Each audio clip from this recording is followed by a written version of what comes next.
साथ संगत जी प्यार से बोलना। धान निरंकार जी। गुरुदेव हरदेव पार्ट 2। समर्पण। गुरुदेव हरदेव के चरणों में, जिनकी कृपा से ही उनके विचारों एवं शिक्षाओं को कलमबद्ध करने की प्रेरणा तथा शक्ति प्राप्त हुई। सत्यार्थी। गुरुदेव हरदेव का भाग नंबर 1 बराबर छपता आ रहा है। इस भाग नंबर 1 में 24 अप्रैल 1980 से लेकर 15 अगस्त 1982 तक गुरुदेव हरदेव की गतिविधियों का संक्षिप्त सा ब्यौरा दिया गया था। अब इस भाग नंबर 2 में 15 अगस्त 1982 से लेकर जनवरी 1984 तक की जीवन गाथा की थोड़ी सी झलक प्रस्तुत की गई है। आप इसे पढ़ें और देखें कि साल 1.5 साल के छोटे से अरसे में गुरुदेव ने अपनी दिव्य शक्ति से मानव कल्याण के इस अभियान को कहाँ से कहाँ पहुँचा दिया है।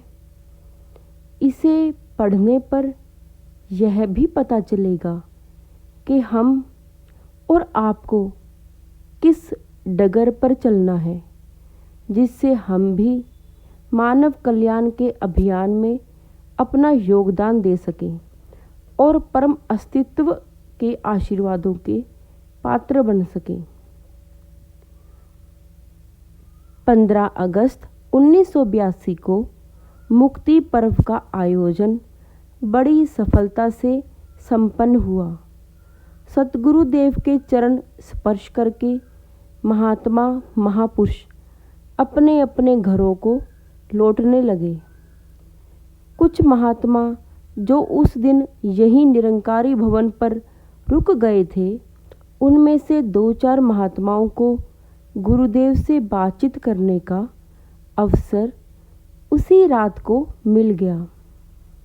स्मरण रहे, गुरुदेव रात को भोजन ग्रहण करने के बाद लगभग 1 घंटा टहलते हैं और साथ ही साथ प्राय बातचीत का क्रम भी जारी रखते हैं।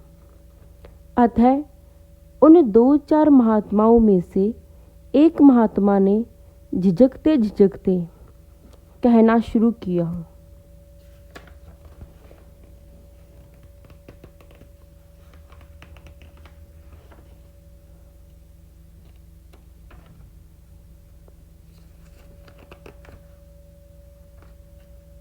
हुजूर, आज आपने सेवा दल के जवानों को देशवासियों की सेवा तथा देश की एकता और अखंडता की रक्षा करने को उनका परम कर्तव्य बताया।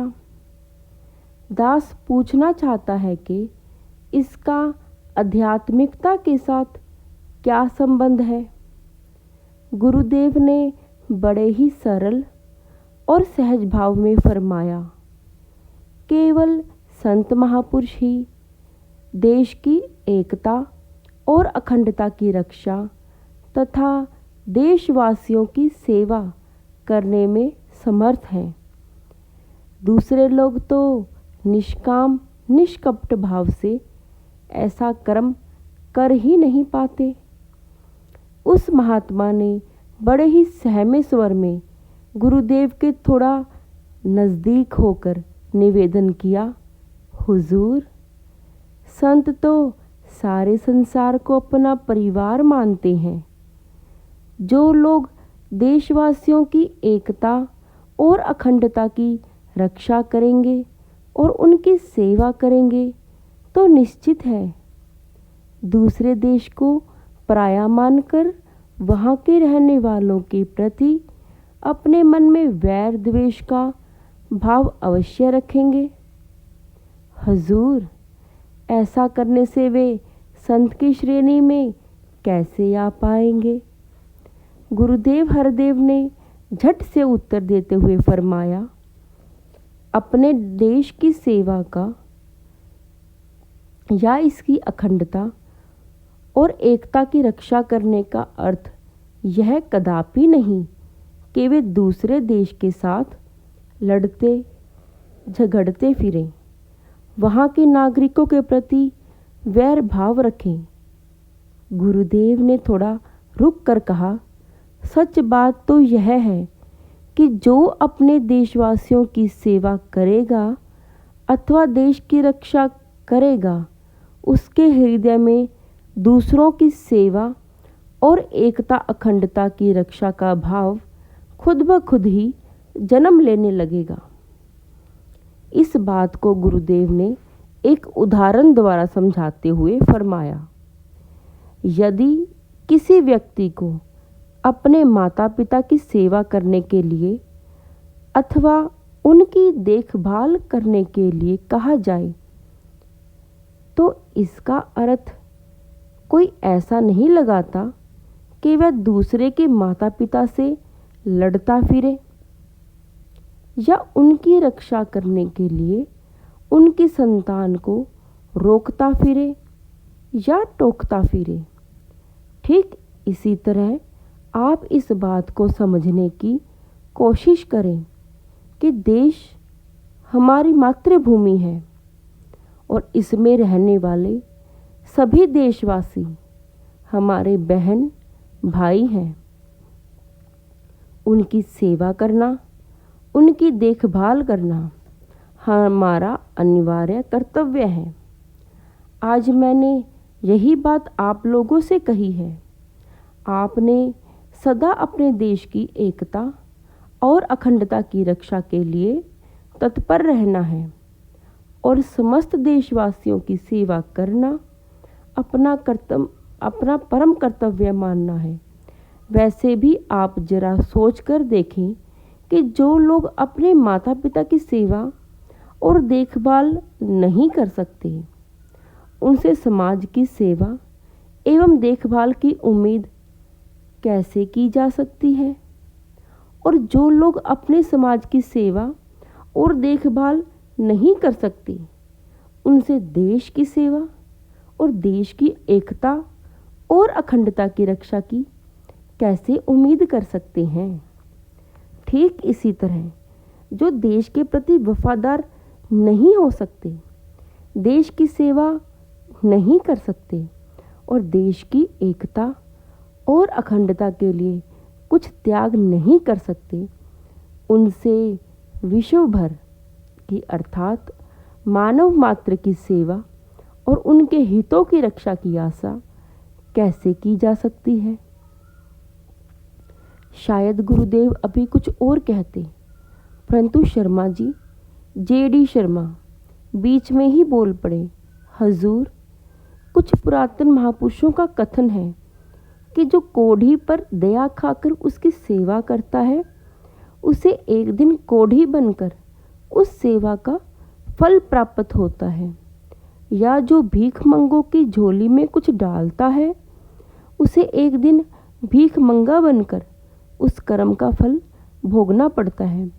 हुजूर, आज हम निरंकारी मिशन वाले बाढ़ पीड़ितों की मदद कर रहे हैं या देवी आपदा में ग्रस्त लोगों की लाखों रुपयों में सहायता कर रहे हैं।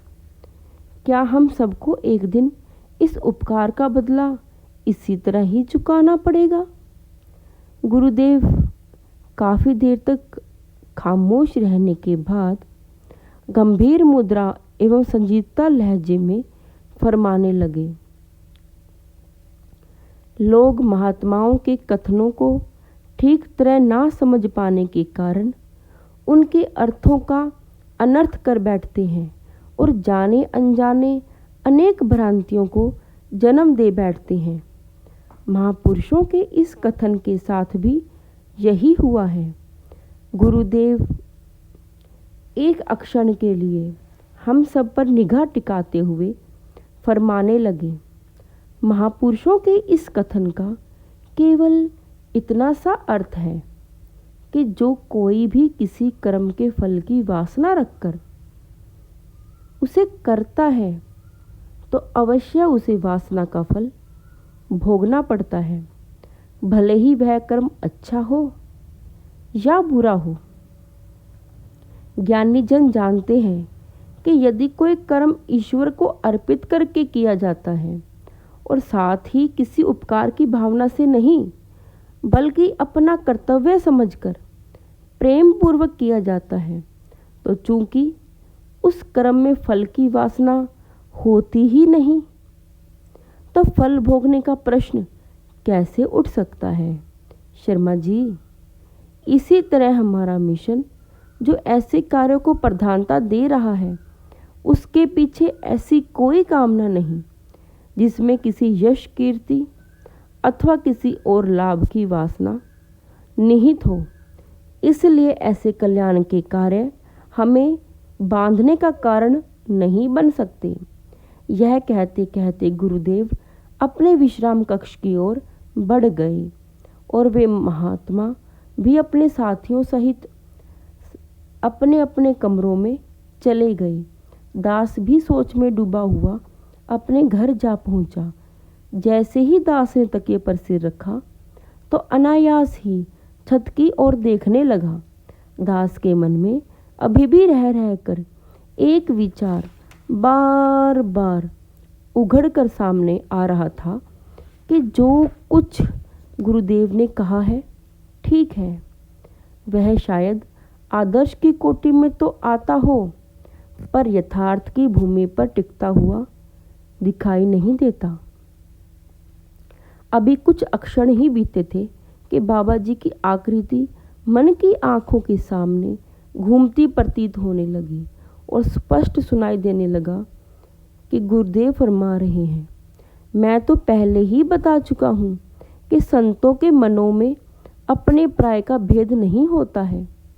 जहाँ अपने परिवार की सेवा में जुटे रहते हैं, वहीं वे अपने समाज और देश की सेवा में भी किसी से पीछे नहीं रहते। और वे जहाँ अपने देश के प्रति अपनी जिम्मेदारियां निभाने के लिए अपने प्राणों तक की आहुति देने के लिए तैयार रहते हैं, वहाँ वे मानव मात्र के लिए ही नहीं, बल्कि प्राणी मात्र की सेवा करने से किसी से भी पीछे नहीं रहते। इस प्रकार मेरे मन में उठी विचार तरंग का समाधान हो गया।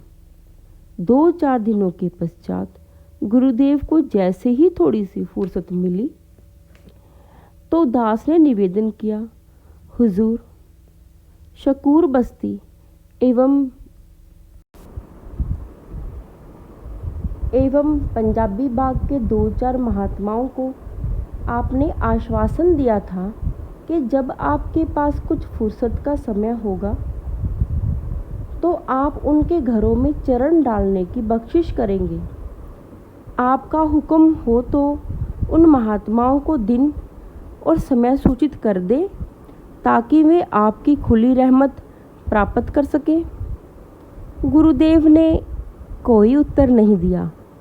दास रह नहीं सका और कह उठा, हुजूर, कुछ दिनों के पश्चात तो आप टूर प्रचार यात्रा पर जाने वाले हैं।